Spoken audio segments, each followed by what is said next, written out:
Hi, good evening. Thank you for joining us.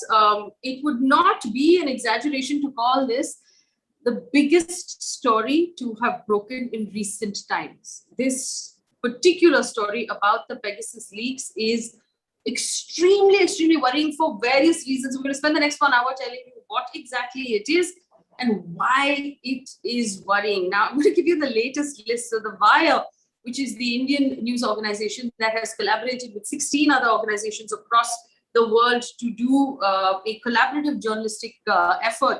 I put out the story. We must applaud and thank the Wire for the work that they have done. But basically, it said that there were 50,000 phone numbers from across the world on a list, a leak list that they found that were likely targets for the Pegasus software.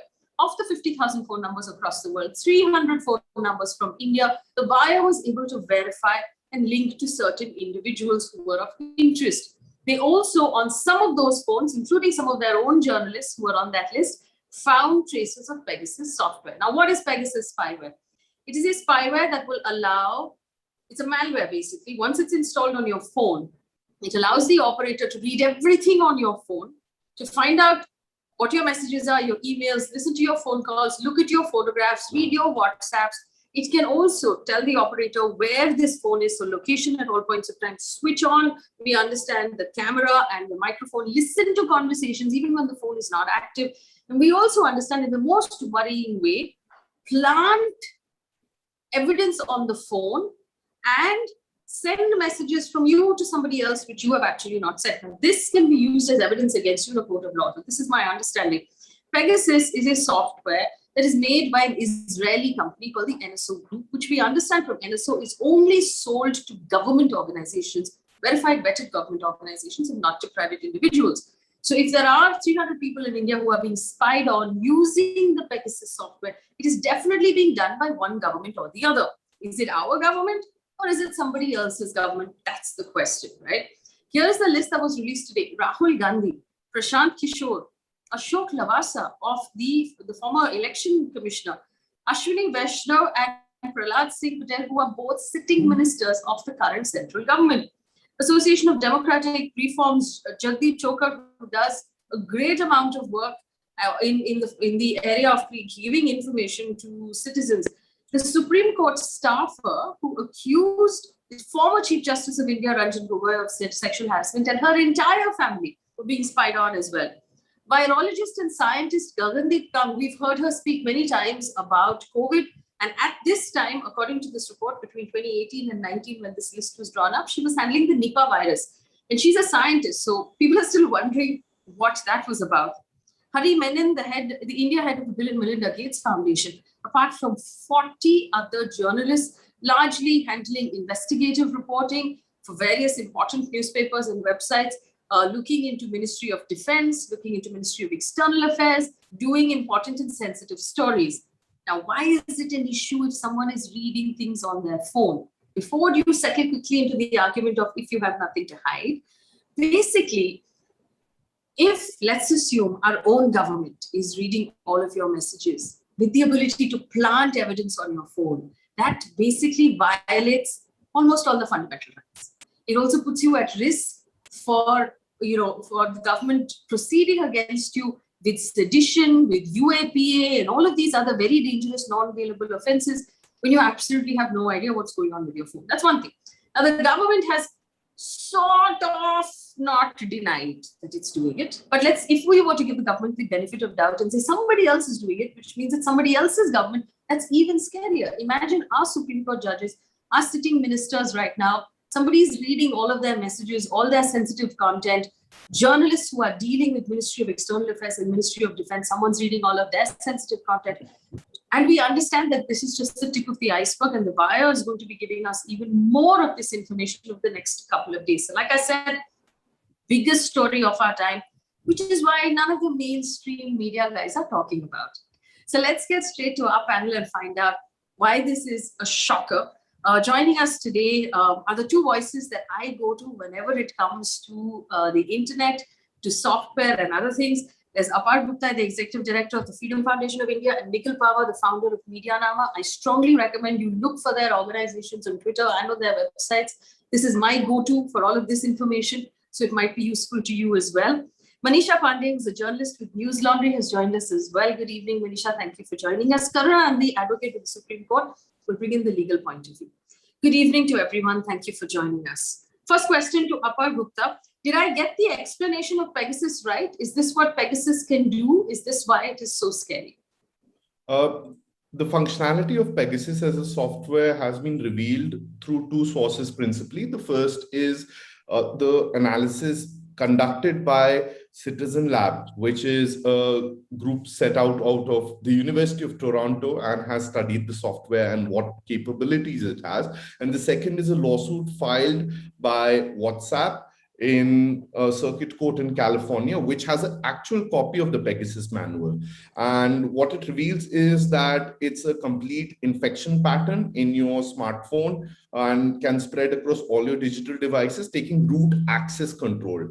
And more or less, it can not only acquire all information on your smartphone, like your call logs, or your pictures, but it can also has a lot of other functionality. For instance, if there are 4 Pegasus phones or even 2 Pegasus phones which are within a proximity, Faye, they automatically start recording the conversation of the 2 people.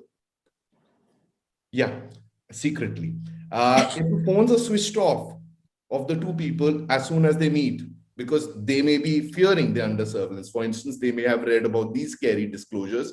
A notification is sent to the operator of Pegasus with their GPS coordinates as an alert. And Pegasus... I think that, okay, someone is having a secret conversation, so pay attention.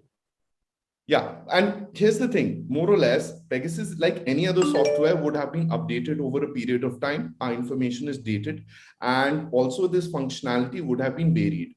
Another thing which has come into the public domain in 2019 itself has been that when Pegasus is sold by NSO Group, which is the company which codes it and draft and makes it, for the installation, it actually sends engineers to the client, which is usually a country, and they then monitor how it's executed and provide that kind of support, because it's really expensive to acquire it as well. So Faye, we only know the tip of the iceberg, and it requires a greater degree of disclosure, which can only come through independent and a high level inquiry into this entire scandal, which is truly shocking.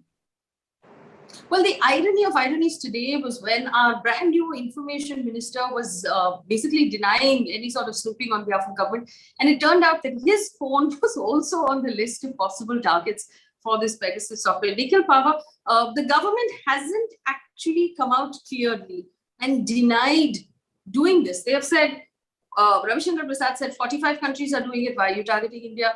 Then they questioned the timing before the monsoon session. Then they said India has a legal way to take this on if we want to take this on. But at no point did they say that we're not doing this. How important is it and how critical is it for the government to clarify what it's doing exactly? I think, Faye, the clarification is quite there in the sense they have said very clearly that there has been no unauthorized surveillance, which means that it indicates that there is a possibility of authorized surveillance, which has been authorized by someone in the government. They haven't, and this time, nor have they done it now, nor have they done it in 2019. The government of India has not explicitly denied using the Pegasus software to surveil Indian citizens. So I think they've had ample opportunity to deny it, and they haven't done it very clearly. And look, the problem is that who's going to get the government to admit that they've used it? Even if they admit that they use it, and there is all of this political posturing that they're bringing into the mix to basically divide opinion. But the fact of the matter is, without oversight, without accountability, without a surveillance law in place, they have used this, and this effectively violates the fundamental rights of our citizens, the fundamental right to privacy. There is no due process in government. A bureaucrat proposes surveillance, a bureaucrat enables surveillance. So if the bureaucracy is going to just be only accountable to itself, then who's going to hold the bureaucracy as a whole accountable for this? So look, surveillance is also not new. It's also not BJP specific. The centralized monitoring system that was set up was essentially set up by Congress. The work on NatGrid which is going to be this massive surveillance software which creates dashboards for the individuals that the government is spying on, taking data from public and private databases, was also started in the UPA regime. Governments will come, governments will go. What we need to be very worried about is this surveillance apparatus that is getting spread and getting implemented across the country. CMS is cheap. It's already installed in mobile at the offices of mobile operators. So it's just a flip of a switch that if the government wants to spy on someone, they get an order from a bureaucrat and they just do it themselves. Even the telecom operator, from what I understand, does not know that their customer is being surveilled, right? And that's low cost. Pegasus is highly targeted, is very expensive. And so whoever has been surveilled has been viewed as a high value target because of how because it's expensive, I understand. It's expensive. So all of this public money is going into surveilling whom? Journalists, right? So Businessmen, opposition politicians. Let me come back to you on that, on the actual list. Manisha, Pande and Karuna, Nundy are with us, and there's an important question. Everyone's asking about the legality. Who will hold the government accountable, which is really important, and whether it's going to be Parliament or the courts. But first, Manisha, Pande, good evening. Thank you for making time for us. Again, journalists in India are not surprised to find their names on the list. I know some journalists were surprised to find their names not on the list. But this is particularly worrying because it's not just about what journalists are saying to each other, but what is being said to sources. And the tracking is perhaps more intense now than anything the profession has ever been used to. Would you give us an idea right now? And I'm sure you've done it at Newslaundry. You've looked at all the names of journalists. Is there a pattern that's emerging on the kind of work they do and the kind of stories they have? What is so amazing about this is there's actually no pattern to this. And that's what makes it so scary. Because, you know, at a certain level, you can understand a Saudi Arabia going after a Jamal Khashoggi. You can understand an authoritarian going after a dissident. But many people on these lists aren't even dissidents. They are just regular beat reporters, you know, covering the election commission, covering the home ministry. Some reporters, journalists who are not even anti-establishment from any, you know, angle. Like, see, Gopi, for example, with the Pioneer, he's not someone who's at Modi's, you know, throat every day. And, you know, another journalist from Hindustan Times who was actually there was a report on the front line on him, Shishir, that he had sent a mail to the PMO and Amit Shah on how bad the AAP government is. There was a whole controversy around this. So clearly, many of these reporters are also close to the PMO, quote unquote. And of course, wire editors, you can say, you know, people like Rohini, who'd done a story on Jay Shah, which was embarrassing, and Swati, who had, you know, done that book on IT trolls. But broadly, there's no pattern. So it really seems like this was just like a, you know, let's just whoever you want to go at, Paisa Vasool, basically. You know, interesting, Manisha, like Nikhil was telling us, it apparently costs at an average 1 crore rupees per individual. Yeah. That's a commitment. Plus, we understand that this is not intelligent snooping. It's basically a data dump. So some human being has to sit and read through all this messages. And so you have to be of interest, right? In some way. Which is what is so curious about this, because many of these people, like I said, but here's what this would do basically. What the goal seems to be, to my mind, is to figure out where the leaks are coming from. So if there's a story in the Hindu on Home Ministry, source said this. If there is a story on Election Commission, sources in the Election Commission said this. You basically want to find out who that source is, who's speaking to the journalist. I think, to my mind, that must be, which so is also it spooks your source. So journalists are it's going to be very difficult for them to get to. And also, I mean, I'm assuming right now every bureaucrat, and this is for our audience, you know, this is how journalism has always happened. If you are on, say, for example, the defense beat, you will go to defense ministry every day. You will make friends. You will drink chai. Somebody will tell you what's going on. You will verify that something, and that is how stories are done. That is how defense ministry is held accountable. This is how it works. But now what's going to happen is that all of these sources are going to get nervous because they will think, "Sari journalist ke phones tapped here. We spoke, you know, spied here. So we will never tell the journalist anything." So automatically what will happen is there will be a shroud of secrecy that will come down on all of these ministries and all of the things that are happening in it, all the important things that are happening in it. But Manisha, there's also a question about the fact that most of our major national dailies, maybe apart from, say, the Indian Express, did not carry this story. Yeah, it was very curious. Hindu carried it on page 8. Let's see what happens tomorrow though. Maybe like it was too soon for them to process.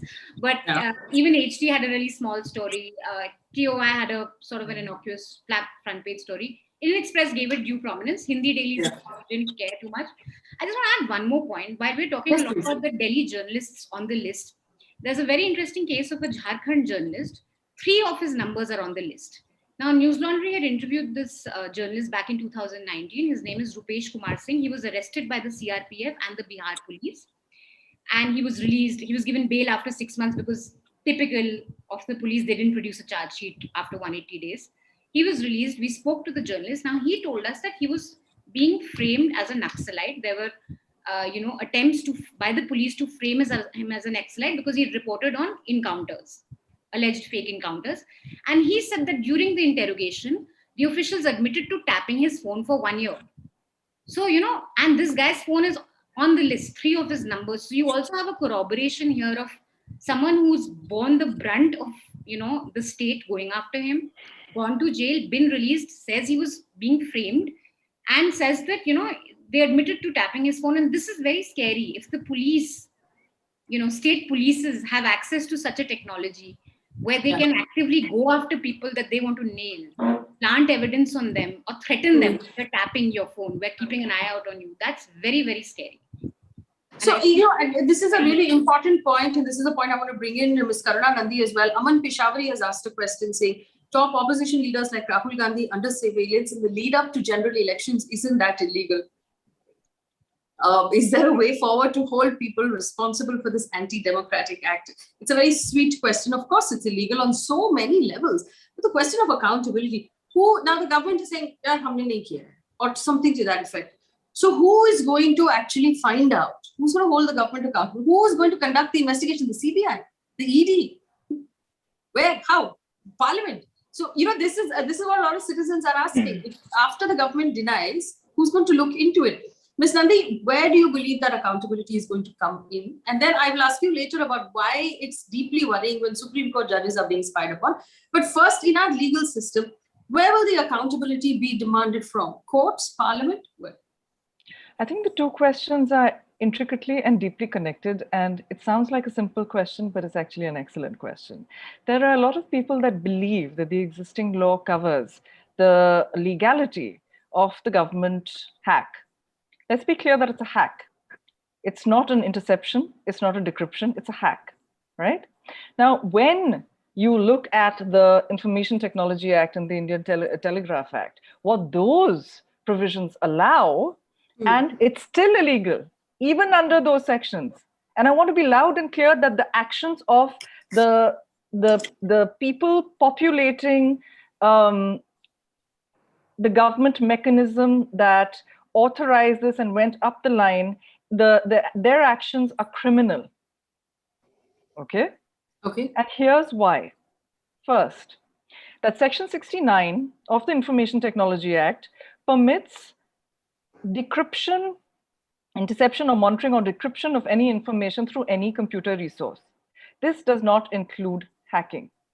Okay? Secondly, it only permits such interception, monitoring, or decryption for the purpose, and I invite all of you who are watching to follow along, because I think it's important now that we inform ourselves as to these things. They permit it if the central government is satisfied that it is necessary or expedient to do so, basically in the interests of national security, sovereignty or integrity of India, defense of India, security of the state, friendly relations with foreign states, or public order, or for preventing incitement to the commission or any cognizable offense relating to the above, or for investigation of any offense. When you, let me just complete the coverage of the Information Technology Act. When you look at Section 43, however, what Section 43 says is that you may not, if any person, and there's no exemption here for government, right? It says that where any person accesses or secures access to such computer system, or computer network, downloads, copies, or extracts any data, yeah, computer database or information from such computer system or computer network, including information or data held or stored in any removable storage medium, etc., then the penalties come in under section 66, right? So there are three levels of illegality here. One is that does installing software in, if the allegations are true, potentially in the phone of a central election commissioner, of an election, of a member of the election commission, who is not accused of anything,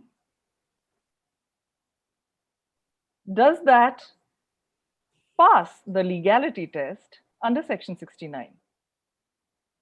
Two, even if it passed the legality test in terms of the goals, are you allowed to install a device in that computer rather than saying, going through a process and saying, look, your data is encrypted, you're using Signal or you're using whatever, give me your password. And actually, for better or for worse actually, it's a terrible, if the government asks, then under section 69, you have to give your password, right? If it's a lawful cause, if it's a purportedly lawful cause, right?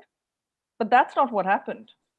It was not a message. These are not messages in transit that were intercepted. So the word surveillance, I think, is wrongly used. Okay. I think this is espionage. And this is political espionage. And why do I think this? Because it's not governmental. It's it's one individual political party suborning the governmental apparatus in order to serve itself. The other thing that really worries me about this is, apart from all the things that they can read on the phone, and I'm saying they can also plant messages, evidence onto the phone without the knowledge of the person who owns the device. Yes. Now, this is not the first we're hearing of it. The entire Elgar Parishad, accused were in fact on the Pegasus list the last time around, and it has now come out that Rona Wilson and a couple of other computers actually had evidence planted on them. Now, here's my question: as an ordinary citizen who may or may not be of interest to them, I could say, hey, you know what? There's nothing really on my phone that I'm afraid of, but they could put something on my phone that would make me sound like a terrorist, make me sound like a conspirator that I would have no idea of.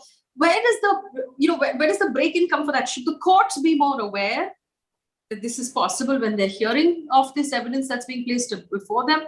Because the police, we know, is just at this point bouncers for whoever is in power. The police is not going to, exercise any. Not all of them. Well, okay, I'll take your word for it. But where do ordinary citizens now go for any sort of logic in all of this? I think that the difficulty with these revelations is, if they're true, is that they hack away at the separation of powers, at the rule of law, at the justice system.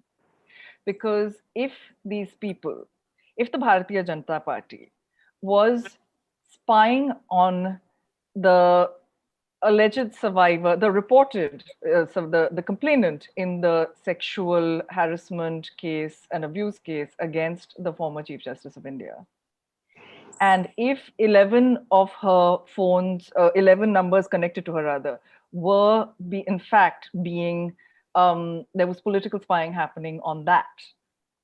And if the said judge, if his phone was also being accessed, then what was the quid pro quo?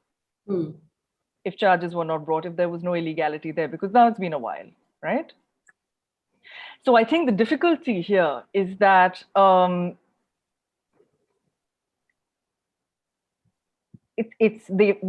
this theft and espionage is with a view to take various state apparatus and individuals and annex them. And the thing is that I didn't know who the judge was, but the example that I gave last night before the list came out was of say, just for the sake of illustration, a Supreme Court judge who, say, has a consensual affair, right? The allegations here that the complaint is that it's non-consensual, but say it was consensual, and say you didn't want your wife to know, and say you didn't want your kids to know. All of this is perfectly legal. You may frown on its morality. I don't think it has anything to do with your position as a Supreme Court judge. But do you want the government to know? Or rather, do you want the political party running the government to know? And then what does that do to our justice system? I think what needs to happen is that we need the top 3 judges of the Supreme Court to set up an SIT and to investigate the matter and to take action immediately. And also, I think that particularly in light of these allegations, we need the various cases pending with regard to surveillance. This isn't surveillance, this is political party spying, this is espionage. This is not governmental surveillance. Right. You know?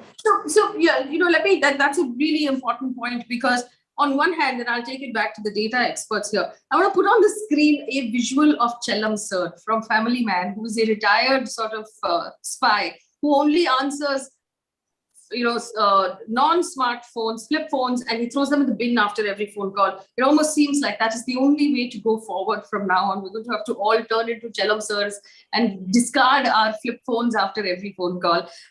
And let me take this back now to we can take off Chellam Sir. He's going to be embarrassed.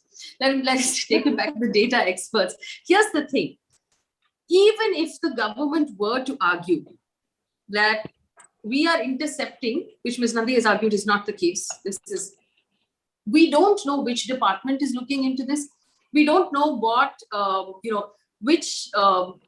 manpower is being used to sift through all these messages and what is the sanctity of that data. So let's assume there is an individual of interest to the government, and so they're listening to the professional conversation.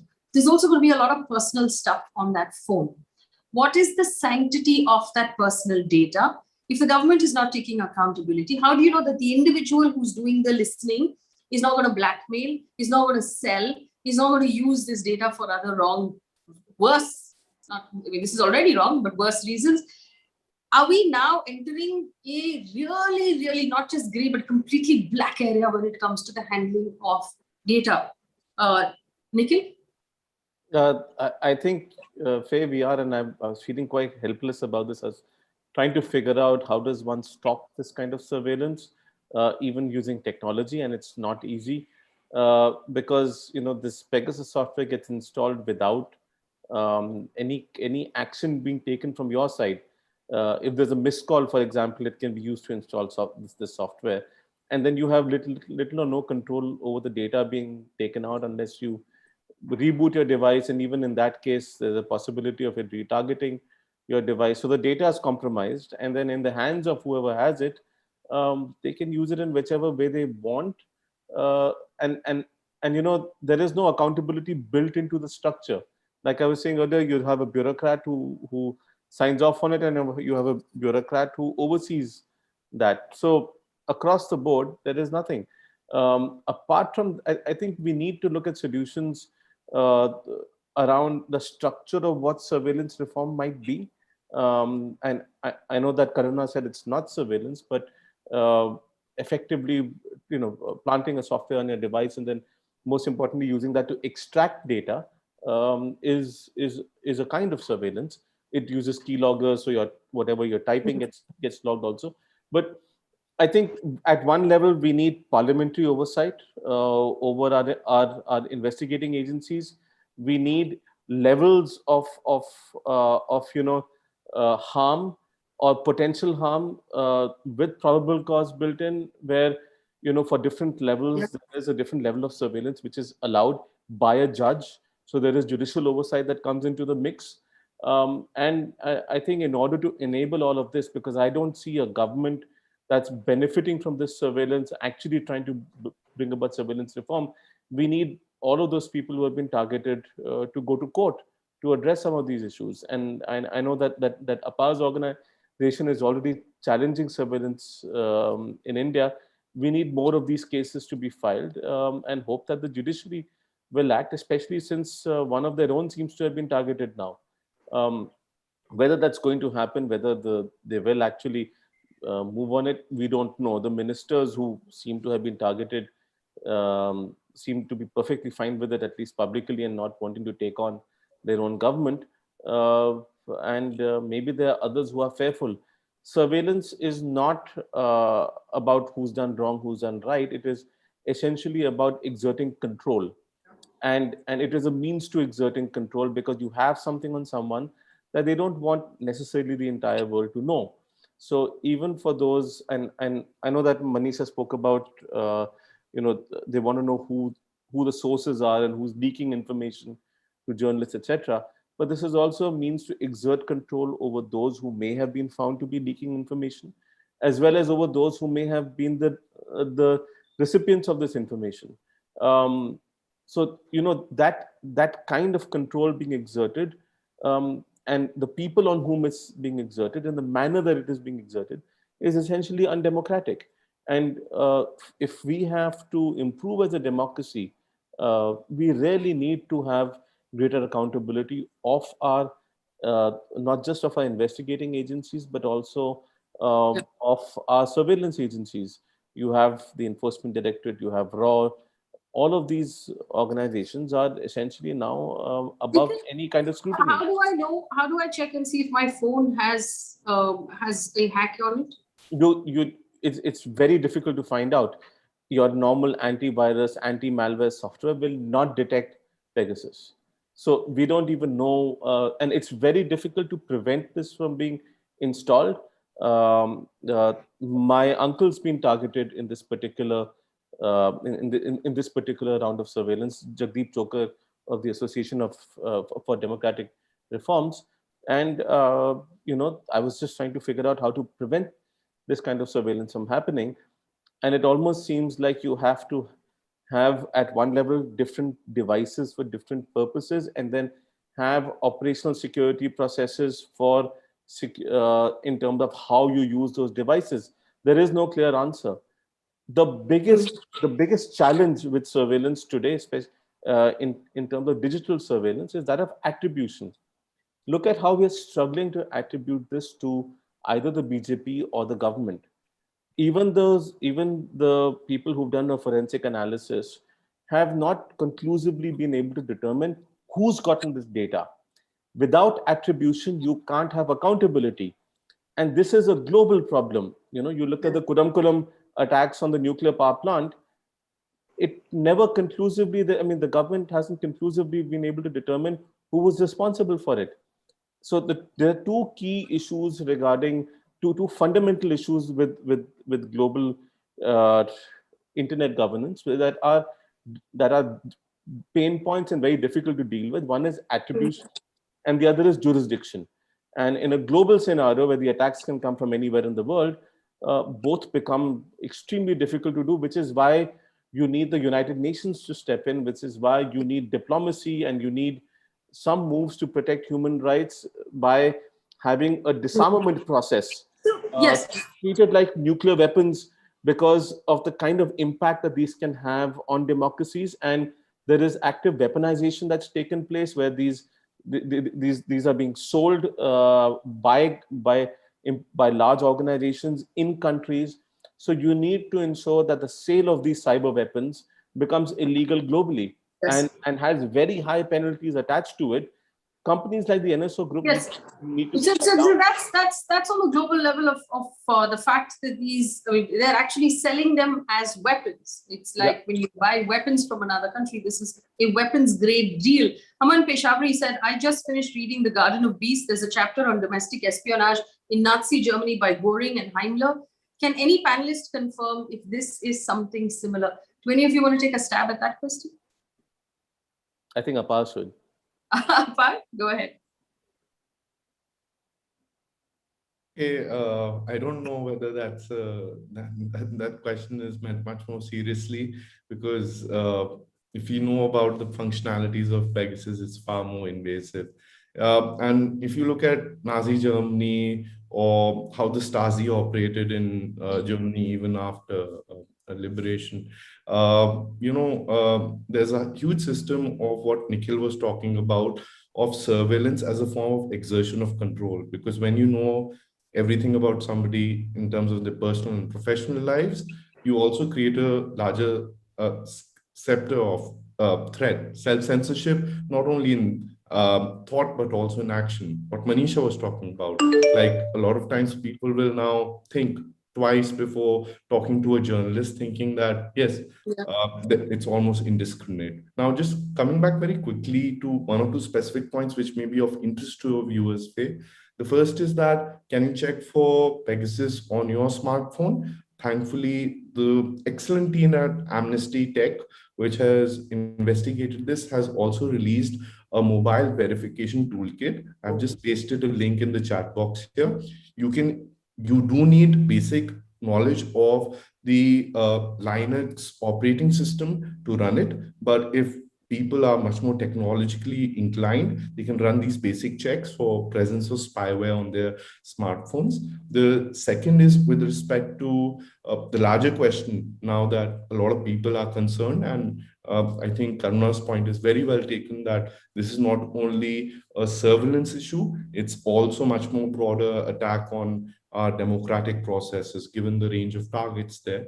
I think it does need an independent high-level inquiry. Opposition leaders are very well within their measure of public probity, asking for a joint parliamentary committee to investigate or at least look at this issue. I think also opposition leaders may consider specific targeted interventions on the larger surveillance apparatus. Nikhil has just pointed out to that. But also, I think the judiciary also should play a part. I think all arms of government and also state governments need to take it up. Ultimately, I think a lot of this responsibility will be shouldered by people possibly who are tuning in today, because even if they consider that such kind of spyware, which is really expensive, cost 1 crore rupees, will not be installed on their smartphones, ultimately the people who they are voting for, the people who write the news copies that they read, as well as the people who decide the cases, which may even include the supply of oxygen to these cities, when the government is making claim that they have adequate oxygen.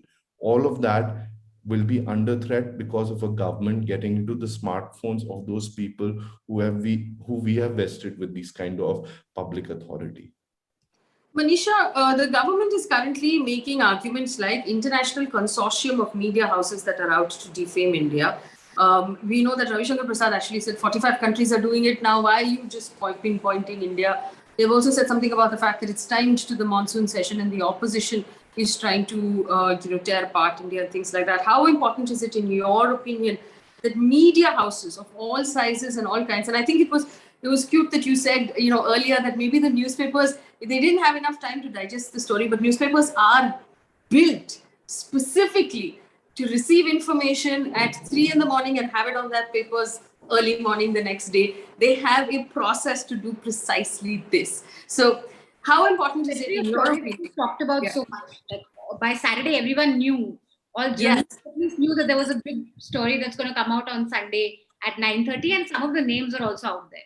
Like privately, we knew the names. So yeah, of course, that's not. So no excuse there for the big, for the big papers not putting it on their front page. They've obviously made a conscious choice, but how important is it while we're looking towards the courts, we're looking towards Parliament, also for the media to hold government accountable here? Yeah. So one is, of course, through reporting, we have to do that. But I'm also thinking that since media has been a target here, big media organizations like India Today, News 18, Indian Express, Hindustan Times, Pioneer, these are big mainstream media organizations. You've had your colleagues and employees on a list, yes, says that your own employees have been targeted. So I would go a step ahead and say that journalists, editors, proprietors probably have to come together, form some sort of a representative, group, and go up to the government and say, these are our employees on this list. Tell us what this means.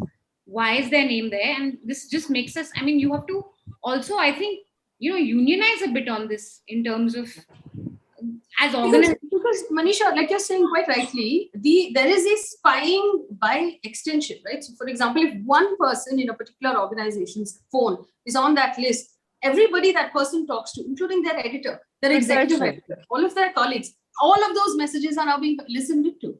Exactly. Everything. You have WhatsApp groups, which are, in a newsroom, which will be all the editors on a group or all reporters on a group. So everything it's essentially the newsroom also being targeted in a way. So I would go, of course, we have to report, and of course, we have to make this accessible to a lay person and make them understand why this is an important story, why it's a story of the decade. But I think also at an organizational level, journalists have to come together and form some sort of a pressure group to say that what does this list mean, and ask basic questions. Why are our colleagues, why are our employees on this, and what is this basically?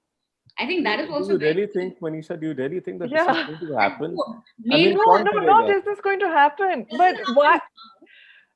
Manisha, my question, I think maybe I have a little less faith than you do, which is that what's the point of going to the government and saying, but why are you spying on us, right? No, let me give you the example of Rupesh Kumar Mishra. Rupesh Kumar Mishra is somebody in Jharkhand. He's not a Latin's Delhi journalist. Okay, he reported on the killing of an Adivasi. He's on this list. The killing of an Adivasi, I think, by security forces. Now, if you look at the case of Jamal Khashoggi and the fact that Jamal Khashoggi's wife had Pegasus installed in her phone, I would worry about Rupesh Kumar Mishra. Yeah, and I would worry, Manisha, for his life. You and Faye and other journalists and have been incredibly courageous. I think the fact that, all of us having this discussion, and the fact of us having this discussion, let's be honest, right, is something that potentially puts us all at risk. Maybe not for something as fancy and expensive as Pegasus, but at least for some other kind of surveillance. Okay. So, I just think that now it's a different fight, as Apar was correctly pointing out, that the Stasi, Pegasus is way more intrusive than what they had at their disposal. What Nazi Germany had at their disposal. And I think that when we look, I know that you're coming together and doing something I think is important, but I'm making a slightly larger point here. I'm saying that it's a different fight. I'm saying that we have to think about people like Rupesh Kumar Mishra, right?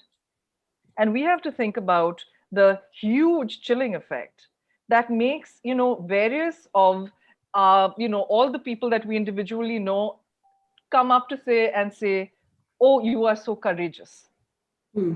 Think about the chilling effect on every single other person who is not labeled courageous, right? And so I think that we have to be very clear and focused about the fact that what has happened is criminal.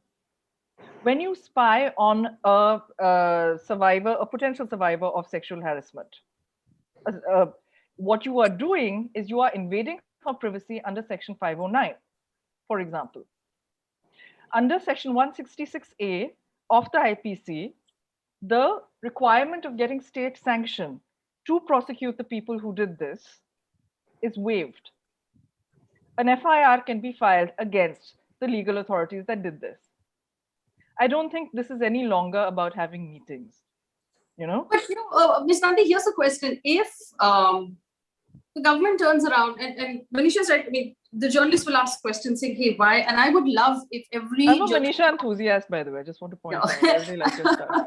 if every journalistic organization right now looks through the devices of all of their employees, all their reporting staff, to make sure, just to do a clean sweep and check. Yeah. And then, ask those questions, and the government turns around and says, hey, we didn't do it. It's not us. Yeah. Where do we go from there? There has to be a reliable investigation from, the culprit cannot investigate itself, right? You can't, I would not believe an investigation that the CBI conducts, for example. Yeah. You would have to have an independent investigation, which... Of course. You have three mechanisms. You have the Joint Parliamentary Committee. Nikhil, I'll just finish my point and then please come in. There's a Joint Parliamentary Committee. I think Apar's point is well made that you need investigations across the board. You need joint parliamentary committees. You need the Supreme Court to look into it. You need various, just like for COVID, various people sort of did their various jobs from the various arms of the state. And I think that everyone has been impacted. And I think the rule of law and the separation of powers you said has three been things. impacted, right? You said parliamentary committee, Supreme Court. What was the third? And the third, actually, the media has done its job, But again, state governments, I think, high courts, depending on how the jurisdiction and how the cases go forward. As I just laid out a very clear, very straightforward criminal case, and it's a cognizable offense, which means that the woman need not go to court herself, like in the Tarun Tejpal case, right? Anybody can file. Herself, anybody could file, and the police can take cognizance. State sanction can be waived. Yeah. So the police can themselves take cognizance. So, Nikhil, you were saying, you said anyhow. Yeah, because you can't attribute. If you can't attribute it to the government. You can also, right? No, like, who can buy Pegasus? If I may, without being interrupted, Karuna, you can't attribute it because digitally, you will not have the evidence to link it to the government. And that's the problem. If you see all the reports that have come out related to Pegasus in the past, they've never been able to attribute a particular instance of surveillance to a particular entity. So if you can't attribute, no matter what you can do is go to court and ask for surveillance reform. You can ask for a surveillance law. You can challenge a government on surveillance, but you'll never be able to prove it, no matter unless through a parliamentary committee investigation, you're able to identify funds that have been allocated and funds that have been paid to Pegasus, to the NSO group. That's the only trail. For example. But devices will never, you won't be able to attribute it to an entity that they have used it for surveillance. And the NSO group probably won't disclose that information because they're not bound by Indian law. Yes. And also, I mean, they've already said in a previous instance in a court in the US, they have said that this is client sensitivity. We will not tell you the names of our clients. We'll only tell you that they're vetted government organizations. Apar, Gupta, should it now be commonplace, everybody associated with courts, with parliament, with bureaucracy, journalists need to get their phones checked and screened on a regular basis. It's like COVID testing because there's no other way to know. Asymptomatic carriers of Pegasus at this point. Faye, the information security landscape is incredibly complex, and I quite often take my learnings from the Electronic Frontier Foundation. I take inspiration from it. It's been a leader in cybersecurity training. It's actually also training cybersecurity trainers by itself. It's a school of schools. And they essentially have a threat matrix where essentially you can get a gauge of who may be wanting to break into your devices. It's not always the government. In fact, cybersecurity threats are more often than not due to professional or personal reasons, quite often within our vicinity of boundary of friends, acquaintances, or frenemies, or like outright enemies. But in a sense, cybersecurity is broken. If somebody invests enough money, they can break down your fence and enter your home or break down the lock. But you still need to place those locks. And the issue is that the house that you live in has so many doors, and every day a new door opens. And it's not visible to you. It's very complex, but I think at least, and this was the point, I think where Manisha also was making a little initially was that at the very least, organizations which are possibly reporting on current affairs and politics, they need to stop having an IT team only for installation of software. Yeah. Or how do I switch this on, or how to connect a Zoom call, but invest truly in cybersecurity. The legal fights will happen, the accountability processes will happen, but I truly believe journalists especially, as well as political parties, constitutional entities, even public entities, all of them need to carve out special cybersecurity budgets now. And unfortunately, when activists don't have those facilities and resources, I do hope there are more people who support that kind of work. Yes. Yeah, I agree with you. That's really the most worrying thing at this point. Like Nikhil Pahwa said, that from the phone it's impossible. You can say, if you look hard enough, that there is Pegasus software, spyware on the phone, but you cannot pinpoint who the operator is or where all of that information is going or who paid for it. And Yes. Very quickly on that, actually, there's one contract NSO entered which has been filed in California, which is the basis of the WhatsApp case, which gives us a lot of information. So there are mechanisms which can be examined. Exactly. I don't know what's the likelihood of getting that information out. In fact, Amnesty, again, because it's been extremely prominent and very, very spirited in this fight, actually also filed a lawsuit against NSO in the Israel courts, but unfortunately, that did not proceed. Now that there's such a big alarm around that, I think we all need to coordinate, talk more, and ensure that we can get this information out. Because here's the thing, if you don't fix the laws, and if the government can enter this was reported in 2019 at the first instance. And today, Washington Post is saying that it was active as recently as a week before. So we need it to stop, because they may not sell it to the government of India, but then they can sell it to other government departments, intelligence agencies, which are not under any kind of parliamentary oversight, or even state governments by itself. And this is really scary. You know, to come in very briefly, if I may, Faye, and to add to Apar's point, and I think the point that Nikhil Pahwa made on surveillance in general and the fact that it's a problem is correct, and that definitely needs to be looked into. There isn't enough of there isn't enough accountability on that at all. You know, even if you comply with Section 69, Section 69 is incredibly broad, and to delegate such massive powers to the gentleman sitting at the desk there is a problem, huge problem, right? But there are many ways where I diverge from, you know, people talking about attribution is where we're only looking at digital attribution here. We're not looking at other kinds of attribution. Legal attribution is a separate issue.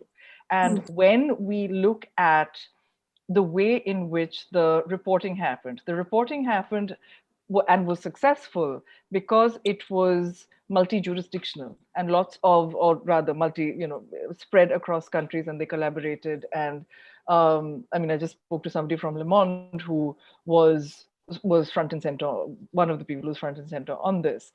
In the same way, I think that there are particular litigations that we do that are multi-jurisdictional, right? And those jurisdictions are successful because for particular reasons. For example, discovery is far more effective in the United States than it is here. If you send a legal request to someone asking for information, they'll just say, either I don't have it or whatever, right? Whereas in the US, it's much more serious. So there are times that we use a case in the US to get information, and we are currently doing it in some cases, to prosecute a case here. And I think that that's the kind of concerted effort that is required to hold these companies and governments to account.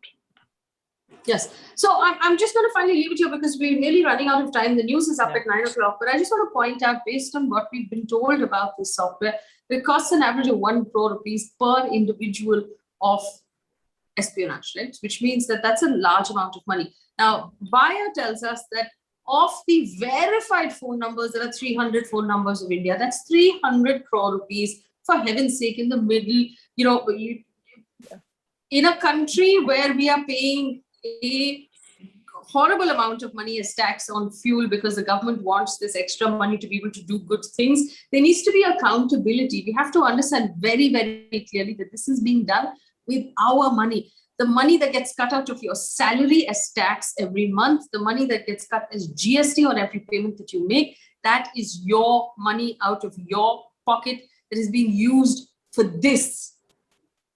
If nothing else bothers us, that should bother us. This is a violation of privacy. It's a violation of rights. It's a violation of our judiciary. It is a violation of our parliament. It is a violation of our citizenship. It is a violation, if not anything else, of the basic understanding of taxation in this country, where I pay tax, you use the money to look after citizens. This is the opposite of that. So, which is why the line of the story says it's the biggest story of our time. We understand the guests have to move on to other shows as well, so I'll keep this really quick. Thank you so much for helping us understand this. Manisha, Nikhil, Apar, and Karuna, Nundy, we really appreciate your time. We're going to keep coming back to this because, like I told you, Wire tells us that there will be a series of names and details that will be revealed over the next few days. Thank you so much for watching. Stay around for the news that starts at 9 o'clock. Just the news, no opinion, no drama, 10 minutes of everything you need to know. Thank you for watching.